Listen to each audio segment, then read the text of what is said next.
Beams, y'all. My name is Andrew Defy, aka the Gorilla Poet Laureate, aka the Hoodie God, aka Spitting Quarantino, aka I wear my sunglasses at night because my eyes are as sensitive as my heart is, y'all. And we are back with another episode of Masked Up, the internet's favorite community health live stream.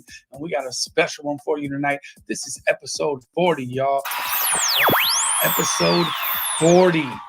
We're going to be joined by Executive Director of Access Reproductive Care, Jessica Pinckney, who will be talking to us about access to reproductive care. I mean, the name is pretty self-explanatory. You know what I'm saying?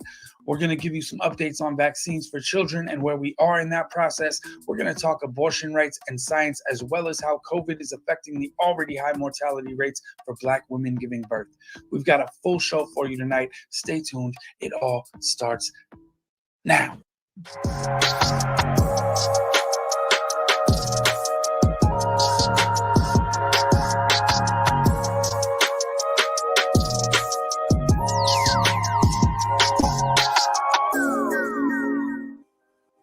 Now from the Associated Press, Pfizer asked the U.S. government Thursday, October 7th, to allow use of its COVID-19 vaccine in children ages 5 to 11.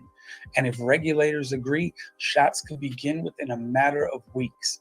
A panel of vaccine experts will meet in early November to consider whether to recommend the Pfizer COVID-19 vaccine for children younger than 12. The Advisory Committee of Immunization Practices scheduled a two-day meeting for November 2nd to 3rd, health officials said Friday, and the Pfizer topic is expected to take part of the agenda. The experts are anticipating the U.S. Food and Drug Administration will have decided by then whether to authorize use of the Pfizer vaccine for children between ages 5 to 11.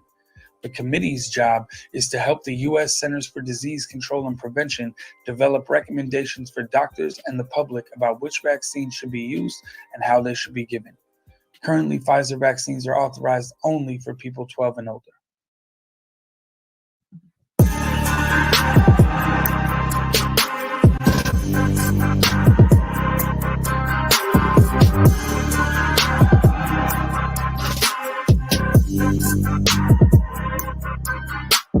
With everyone arguing over a woman's right to do with her body what she chooses, how many of us actually have a real understanding of abortion and how it works? I went to public school, so I didn't until I went through the experience with someone I knew. We're going to be talking a lot about abortion, and education is crucial to the conversation around such a hot topic. So here's a little of the science and legislation that you may not have known. Abortions occur annually worldwide, and though opinions on the matter are strong, many are simply unaware of how they actually work. So, regardless of whether you're pro-life or pro-choice, what actually happens during an abortion? Abortion procedures range from taking a pill to surgical options, often based on availability or how far along a pregnancy is, and 92% of legal U.S. abortions take place within the first 13 weeks of gestation. The oral tablet is effective 49 days from one's last menstrual period. Often containing mifepristone, it works by blocking the hormone progesterone. Progesterone promotes smooth muscle relaxation in the uterine wall throughout pregnancy, and so the pill causes the uterus to contract and the embryo to be expelled in what seems like a heavy period. Vacuum aspiration is a surgical procedure usually used up to 16 weeks after conception and is typically performed under local or general anesthesia. The cervix is numbed and opened wide enough to pass a slender tube into the uterus where suction is used to empty the contents. Within the same timeline, a DNC or dilation and curettage abortion can be used. First, the cervix is dilated using small instruments or medication, and then a curette is used to remove the contents of the uterus. If a pregnancy is between 12 to 24 weeks, a D&E or dilation and evacuation abortion is likely used, although only 1.2% of abortions occur after 21 weeks. In a D&E abortion, the cervix needs to be dilated wider, often using osmotic dilators, which are short rods made of seaweed or synthetic material which absorb moisture and slowly stretch the cervix. These are usually inserted the day before surgery. Once dilated, fetal and placental tissue is removed via vacuum aspiration, forceps, and a curette. The decision to have an abortion after 24 weeks is extremely rare and often due to severe fetal anomalies. When abortions are allowed by the local law, they are one of the safest procedures in medicine, with case fatality rates less than 1 death per 100,000 procedures. In the US, the risk of death associated with childbirth is 14 times higher in women than that of an abortion. There are also myths that abortion is linked to an increased risk of cancer as well as difficulties in conceiving or carrying a future pregnancy, but both of these claims have been refuted by extensive medical research. However, unsafe abortions practiced by individuals without the necessary skills or in an environment that does not conform to medical standards cause an estimated 68,000 women to die yearly, while a further 5 million suffer temporary or permanent disability. Methods range from ingesting toxic solutions, inserting foreign bodies into the uterus, and even trauma. The World Health Organization has called unsafe abortions a preventable pandemic. And laws that limit a woman's access to an abortion or make abortions illegal do not reduce the number of abortions.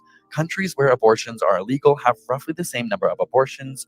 What changes instead is the incidence of unsafe abortions. A 2011 study did find that state-level anti-abortion laws in Texas correlated with lower abortion rates in the state, but these results did not account for women traveling to other states with less restrictive laws to receive a procedure. Conversely, researchers have found that sex education and access to contraceptive methods do reduce the number of abortions by minimizing unwanted pregnancies. This can be seen in the abortion rates decreasing significantly in the developed world since 1990. Ultimately, access to legal abortions make women's lives safer and healthier. If you'd like to learn about Plan B or emergency contraceptive, which is not the same thing as an abortion, you can check out our video on that.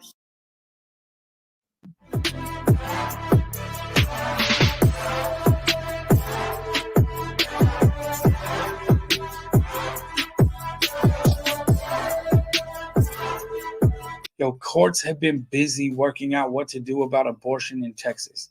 It looked like the decision would be reversed, then the reverse got reversed for a while, and now it's back up in the air again. Let's let ABC News give us a little update on what the latest happenings are out in the Lone Star State as far as women's reproductive rights. Texas, where the legal back and forth over the highly restrictive abortion law is just getting started. An appeals court has now reinstated the law, which effectively bans most abortions in the state. This comes nearly 48 hours after a judge had halted. This means women in Texas who want an abortion after 6 weeks now have to travel out of state. Here's ABC's White House correspondent, Mary Alice Parks.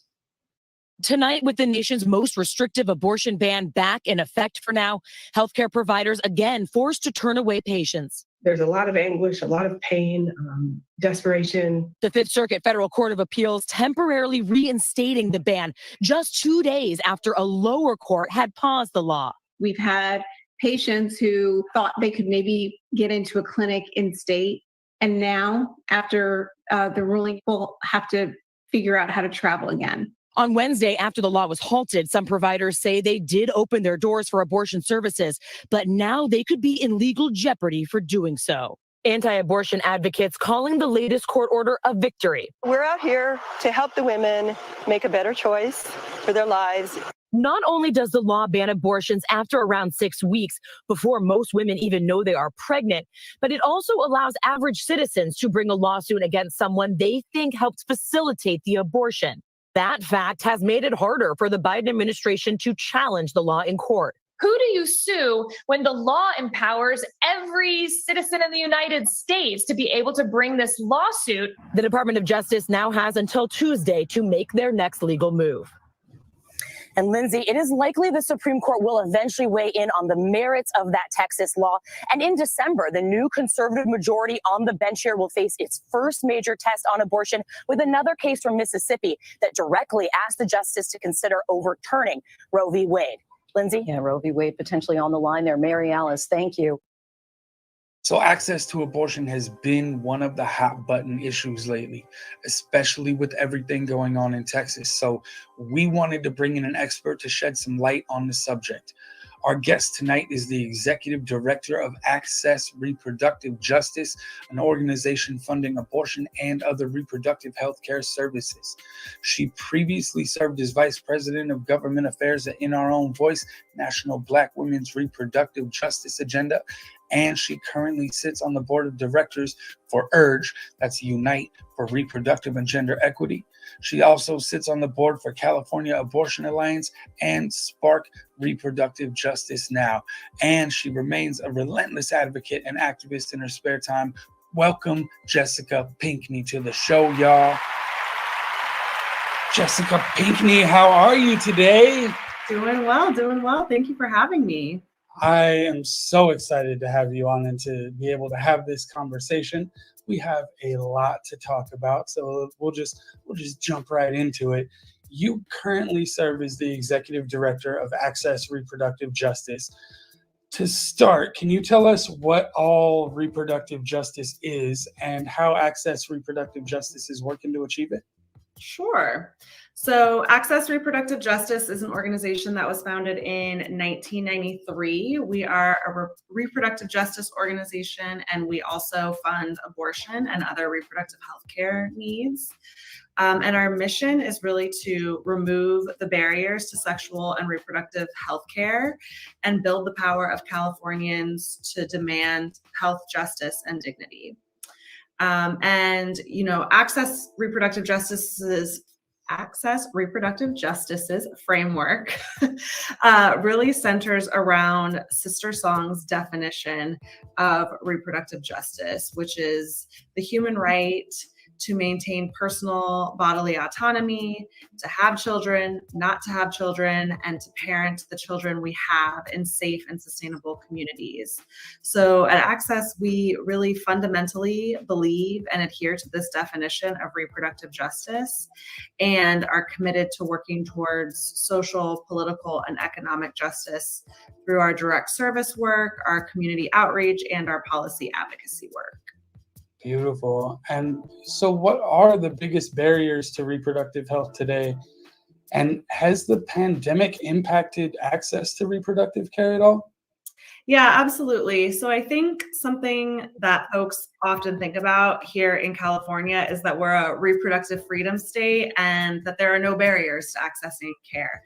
But even in a state like California, which is fairly progressive when it comes to reproductive healthcare issues, there are a lot of barriers that the folks that we help every day face.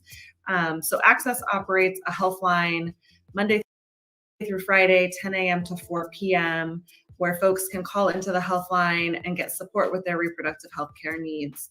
The majority of those needs are related to accessing abortion, and folks oftentimes have trouble paying for their care. Even if you have Medi-Cal, there are related expenses around travel and lodging.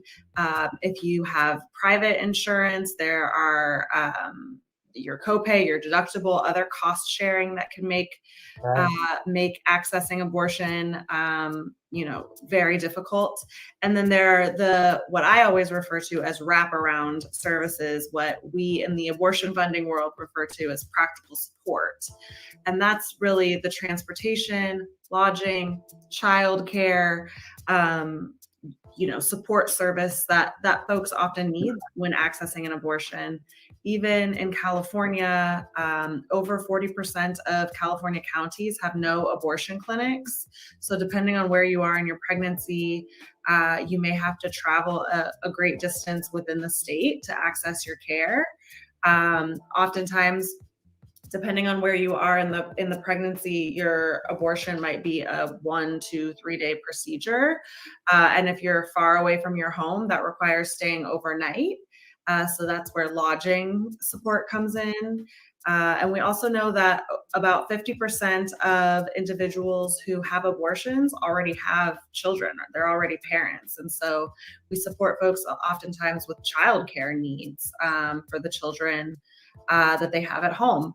So there are a lot of barriers. I will say, we're really lucky in the state of California that the state portion of our Medicaid covers abortion.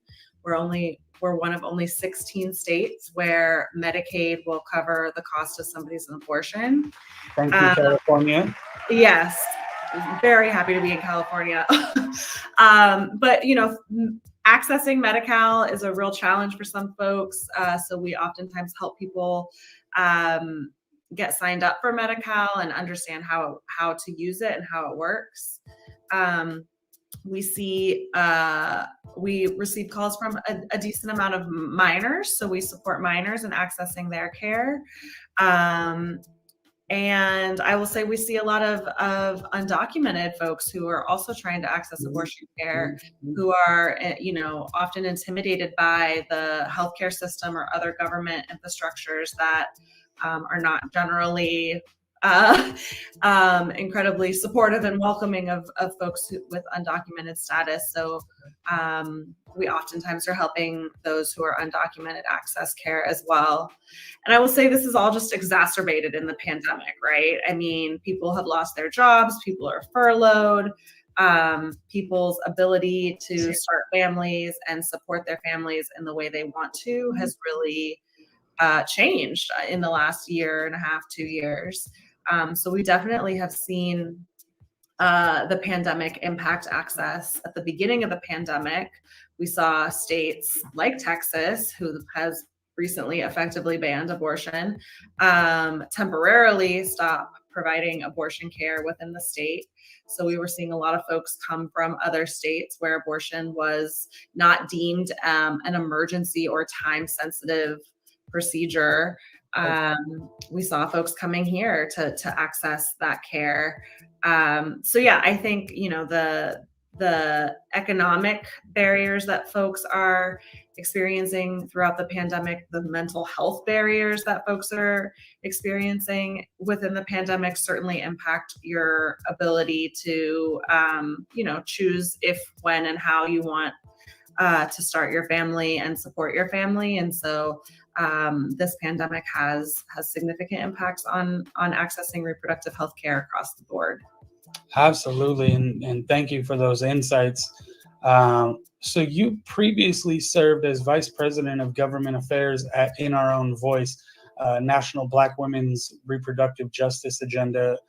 They work to uplift voices of Black women leaders in the fight for reproductive care, however they can. Can you tell us about why it's especially important to uplift voices from communities of color when discussing reproductive access? Yes, absolutely. Thank you. And you did an excellent job. The very long name. Much appreciated. Folks are always trying to abbreviate. We're like, no, the name is this name for a reason. It's incredibly important to lift up communities of color, particularly Black women and other Black folks when discussing reproductive access, because there's a long history in this country of reproductive oppression and reproductive coercion that has significantly impacted Black, Brown, Indigenous communities throughout the US and beyond. It was actually 12 Black women who created the phrase reproductive justice in 1994, who coined that term because they did not feel seen or heard or understood in a lot of the reproductive health and reproductive rights conversations or conversations around choice. Because, you know, for communities of color and low-income communities, for a lot of marginalized populations, choice is just a word if you can't access. Right? And hold on. Can we run that back? And can you say that one more time for us? Sure. Choice is just a word if you can't actually access services. So that's what we're seeing right now. We often say, you know, Roe v. Wade is the floor, not the ceiling, because while it's the rule of the land that you be able to access an abortion if you choose, many folks can't actually access that abortion. Or if they do, they have to jump through all of these hurdles that I was discussing earlier to get that care and to get the abortion they want, they need, they desire. So I think it's really important to center communities of color and other marginalized voices in conversations around reproductive care, reproductive justice, because we are often the ones that are first to be left behind, and we are navigating intersecting identities. I always say I don't get to show up one day as a woman, one day as a Black person, the next day as a wife, and the day after that as a daughter. I show up every day as a Black woman who's a wife and a daughter, right? Mm-hmm. So all of those different experiences impact who I am and how I can operate in this world. And that's really the same for many communities of color and many marginalized folks. And I think a lot of the distrust of the healthcare system that communities of color have comes from the fact that we've been tested on and we've been coerced and we've been sterilized against our will for decades upon centuries. And so I think it's really important to center our voices and take our lead in this fight, because we can best speak to what our experiences have been and should be moving forward, and really do the work to move us from a conversation around choice to a conversation around access and dignity and justice. Absolutely. Thank you for that. Mhm. So now you knew we were going to get into it. We're going to talk Texas. Yep. There has been a lot of press surrounding the recent Texas law that bans most abortions after 6 weeks of pregnancy. What does the passage of this bill mean for the future of reproductive rights in the U.S.? And is Roe v. Wade like out the window at this point? What are we looking at? Yeah, I mean, this is a very tough moment for the movement. We've been sounding the alarm for a long time, and I think now it's really starting to feel real for a lot of folks. The passage of Senate Bill 8 in Texas, while it technically bans abortion after 6 weeks of pregnancy, the language in the bill is actually a little murky. 6 weeks means something a little different to anyone you talk to. And honestly, it's an outright ban for so many people. If you are a minor in Texas, you need parental consent. It's a ban. You can't leave the state without a parent. If you're undocumented, you can't leave the state. If you have a job that's not going to give you time off to travel multiple days out of state, it's an outright ban. So I think it's really important to understand that Texas is feeling much of what it would look like if Roe v. Wade were overturned. And honestly, there are a lot of places across the country that have been feeling what it would look like if Roe v. Wade were overturned, given that there's 1, 2, 3 clinics in some of these states and very few providers, and those providers experience harassment, death threats, etc. every day, just trying to do their jobs and provide adequate abortion care to their patients. So it's really dire times. I think it's really important to be clear. People are going to continue to get the care they need. They're going to continue to get the abortions they want or they need, no matter what. And so what laws like SB 8 do, what the potential Supreme Court decision does, is really just push people into the shadows and cause people to have to make decisions for themselves that could be really harmful. And so, I think it's a scary time, but I think it's also really important to realize that there is an infrastructure that exists in this country to help people access the care they need. Abortion funds have been doing this work for decades and will continue to do it. We work really closely with abortion funds in Texas, abortion funds all across the Western region, all throughout the country, to make sure that our callers, wherever they're coming from and wherever they're going to, can access the care they need and have all the supports that they need to do that. And that's not going to change. Is it going to get harder? Absolutely. Or do we all need to stick together and make sure that we're supporting people in their decision-making power? Absolutely. But people are going to continue to have abortions in this country. And going back to your last question, it's just going to be a matter of your means, what you look like, as to whether or not it's actually easy for you to get the care and the support that you need. Right. So, I mean, it seems like a really basic question, because it's like, what systemic changes do we need to implement? But like all of them. But where do we start on implementing these systemic changes to prevent these kind of encroachments on reproductive rights? Mm-hmm. Well, our friends at the National Network of Abortion Funds and We Testify have a saying that I love, which is, everybody loves somebody who's had an abortion. And I think one of the biggest things we can do as a culture and as a system is to destigmatize abortion. It's not a dirty word. It's nothing to be ashamed of. And we all know and love somebody who has had an abortion. So I think we need to do the work in our families, in our communities, in our workplaces to destigmatize abortion care. People have them every day. Sometimes they're tough decisions for people, sometimes they're really not, and either one is perfectly okay. So I think that's a really high level, like, just say the word abortion a few times a day. It's not going to hurt you. It's good to incorporate into your regular language, into your regular conversation.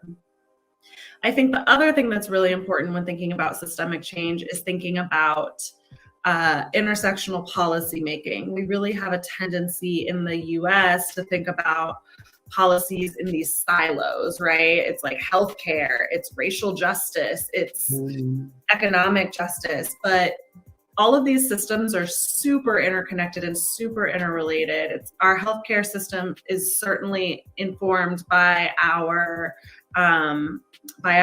economy and by, how much we have in our wallets or don't have in our wallets.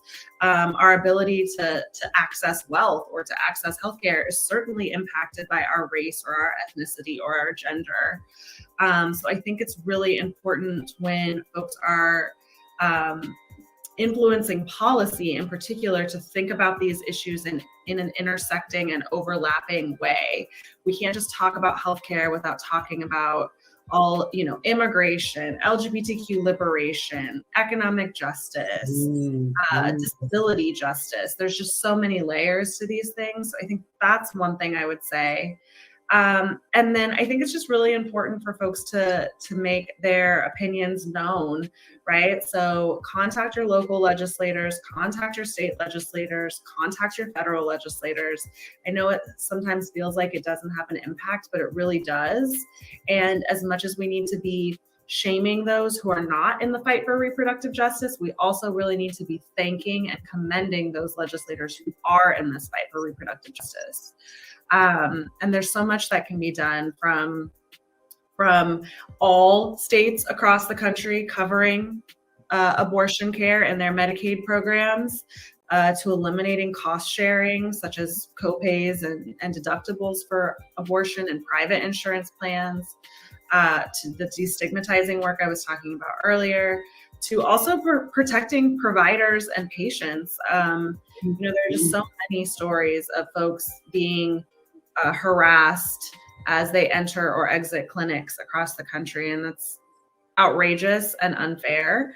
And so we really need to ensure that we're protecting providers who are providing appropriate and necessary healthcare to their patients as they took an oath to do, as well as patients who are exercising their right and their autonomy in accessing abortion care and other reproductive health care services.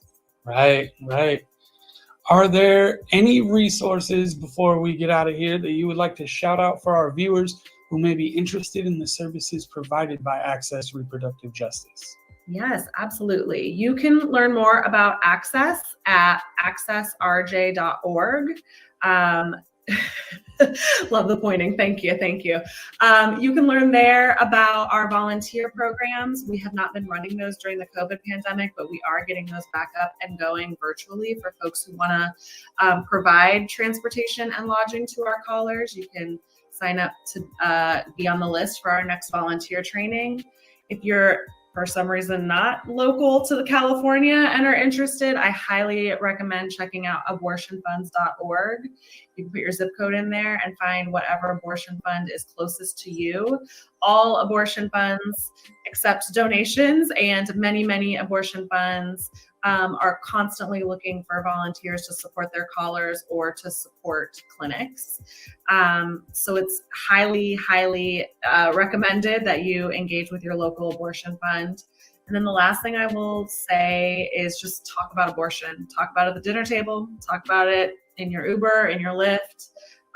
Just do anything you can to destigmatize this conversation and bring awareness to the issues that pregnant folks are facing as they try and access abortion here in California and across the country. Absolutely. So I have one last question for you, and it's the question that I ask everyone who comes on this show, because we stay hunting joy out here. Yes. Where are you finding your joy today? Where am I finding my joy today? I just got to celebrate the marriage of two of my best friends this last weekend.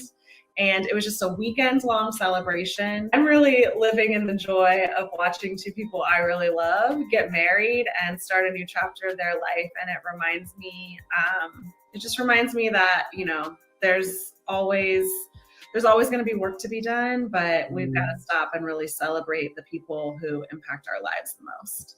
And that is why the Joy Hunt is so important for people like yourself on the front lines of this work. Hear, hear. Thank you so much. Really appreciate you, all of the work that you do on an everyday basis, who you are and what you do. And just thank you for spending some time with us today. Thank you so much. Thank you so much for having us. We really appreciate it.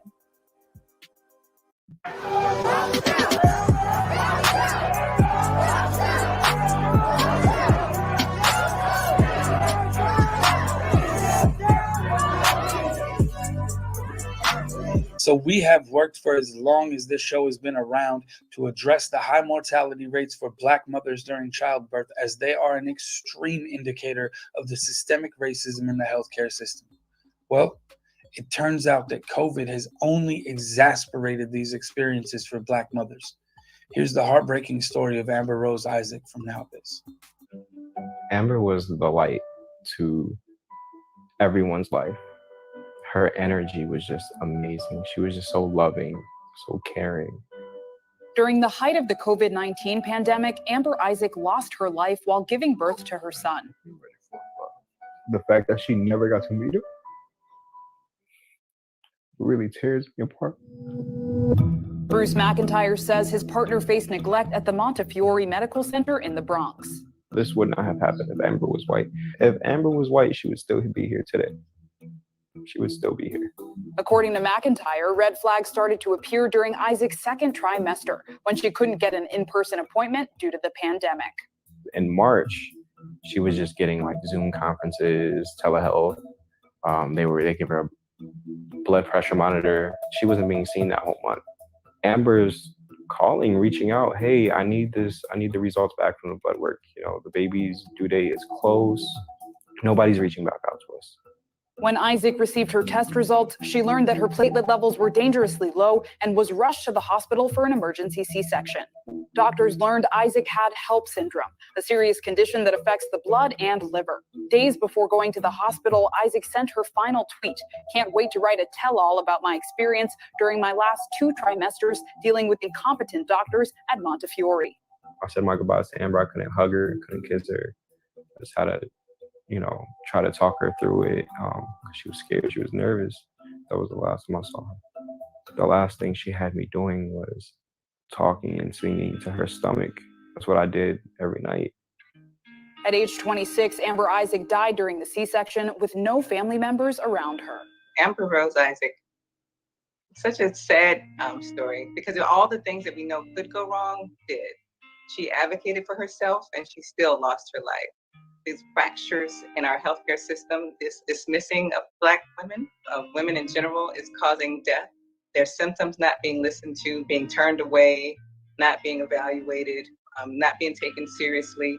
Those small choices can be deadly for Black birthing people.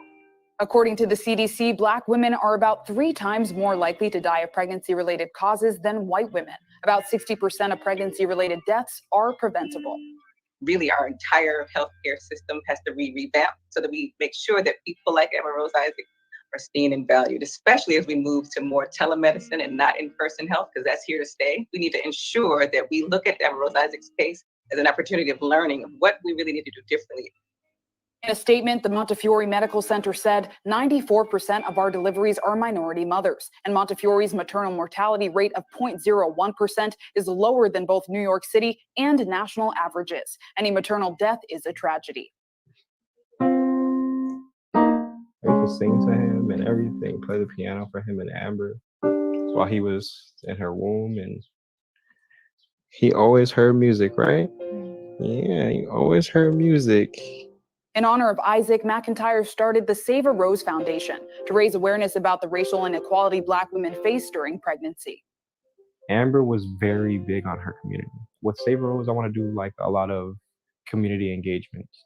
I'm working with Birth from the Earth. Right now, we just put together a scholarship program that offsets the costs of insurance premiums. So whatever insurance doesn't cover, this program covers, and that's in Amber's honor. We have to lead by example. We have to fight for what's right. So that's all of the morals that I want Elias growing up with. Want him to carry that out throughout his lifetime. Everything that we're doing, I want him to be able to continue.